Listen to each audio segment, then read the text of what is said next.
सोचिए अगर यूएस में सरकारी ऑफिस, राष्ट्रीय स्मारक, पार्क सब बंद हो जाए, कर्मचारियों को सैलरी ना मिले और 8,75,000 कर्मचारियों को छुट्टी दे दी जाए। सुनकर ही अटपटा सा लग रहा होगा, लेकिन अमेरिका के ऊपर फिलहाल यही खतरा मंडरा रहा है। अमेरिका में इस वीकेंड आंशिक सरकारी शटडाउन का खतरा पैदा हो गया है।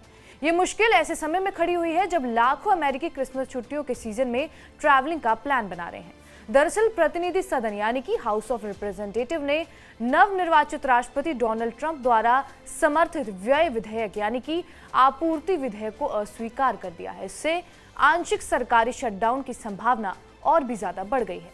लगभग सभी डेमोक्रेट्स और ट्रंप की रिपब्लिकन पार्टी के 38 सदस्यों के विरोध के बाद गुरुवार शाम को इस विधेयक को 174 के मुकाबले 235 वोटों से खारिज कर दिया गया। रिपब्लिकन्स ने इस आधार पर नवनिर्वाचित राष्ट्रपति के प्रस्ताव को अस्वीकार करने का कारण ये बताया कि ये असामान्य कदम उठाया जा रहा है और इससे $36 ट्रिलियन के राष्ट्रीय कर्ज में कई ट्रिलियन डॉलर और भी जुड़ जाएंगे।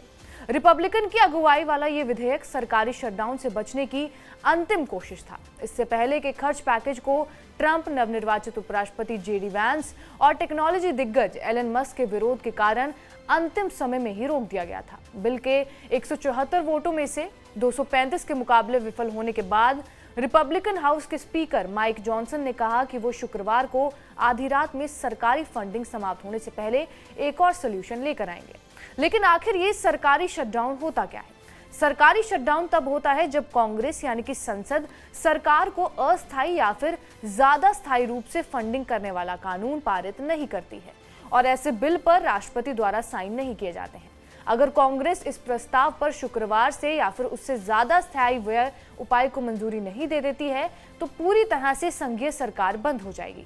कांग्रेस ने 30 सितंबर को समाप्त होने वाली वित्तीय वर्ष में सरकार को चालू रखने के लिए एक अस्थायी वित्त पोषण विधेयक जरूर पारित किया था। मीडिया रिपोर्ट्स के मुताबिक अगर शटडाउन होता है तो ऐसा अनुमान लगाया जा रहा है कि 8,75,000 कर्मचारियों को छुट्टी दी जा सकती है।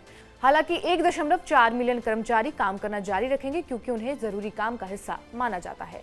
FBI, बॉर्डर पेट्रोल और कोस्ट गार्ड जैसी जरूरी सरकारी एजेंसियां खुली रहेंगी।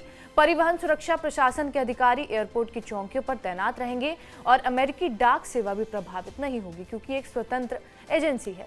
सैनिक अपनी चौकियों पर जरूर रहेंगे, जबकि रक्षा विभाग जैसी एजेंसियों में कई नागरिक कर्मचारियों को घर भेज दिया जाएगा। सिविल कार्यवाही पूरी तरह से रोक दी जाएगी, वहीं आपराधिक मुकदमे जारी रहेंगे और राष्ट्रीय स्मारक पूरी तरह से बंद हो जाएंगे। अमेरिकी सरकार के बंद होने से सोशल सिक्योरिटी चेक पर कोई असर नहीं पड़ेगा। सामाजिक सुरक्षा और मेडिकेयर दोनों के लाभार्थियों को उनके लाभ मिलते रहेंगे। डॉक्टरों और अस्पतालों को भी मेडिकेयर और मेडिकेड रीइंबर्समेंट मिलती रहेगी। कांग्रेस की ओर से अंतिम समय में कोई कार्रवाई न किए जाने पर शनिवार को सुबह 12:01 पर शटडाउन शुरू हो जाएगा। इसलिए इसका प्रभाव सोमवार तक तो तुरंत महसूस नहीं किया जाएगा। यह अनुमान लगाना मुश्किल है कि शटडाउन कितने समय तक चल सकता है, लेकिन अगर ये लागू हुआ तो ये कुछ समय तक जारी रहेगा। जानकारों का मानना यह भी है कि शटडाउन का अमेरिकी इकोनॉमी पर व्यापक प्रभाव पड़ सकता है। निजी क्षेत्र के प्रभावों को शामिल करने पर यह असर और भी ज्यादा बढ़ेगा और शटडाउन से आमतौर पर बाजार पर बहुत ज्यादा असर नहीं पड़ता है। बहरहाल आपका इस पूरी खबर पर क्या कुछ कहना है, हमें कमेंट करके जरूर बताएं। बाकी देश और दुनिया की तमाम बड़ी खबरों से अपडेटेड रहने के लिए सब्सक्राइब करिए TV9 डिजिटल।